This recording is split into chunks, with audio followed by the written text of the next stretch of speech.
John's relationships, like his physical body, were never quite healthy. John remembers falling deeply in love in his early 30s. After dating his girlfriend for a year, she invited him to meet her family.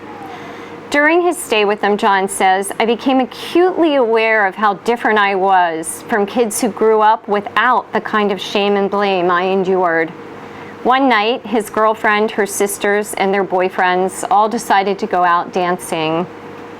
Everyone was sitting around the dinner table planning this great night out, and I remember looking around at her family, and the only thing going through my mind were these words, I do not belong here.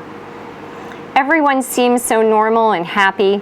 I was horrified suddenly at the idea of trying to play along and pretend that I knew how to be part of a happy family.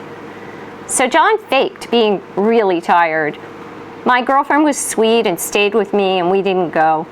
She kept asking what was wrong, and at some point I just started crying and I couldn't stop.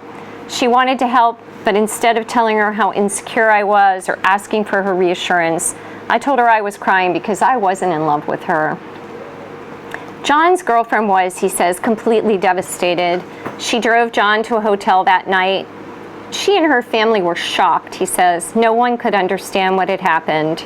Even though John had been deeply in love, his fear won out. I couldn't let her find out how crippled I was by the shame and grief I carried inside. Bleeding from his inflamed intestines, exhausted by chronic fatigue, debilitated and distracted by pounding headaches, often struggling with work, and unable to feel comfortable in a relationship, John was stuck in a universe of pain and solitude, and he couldn't get out.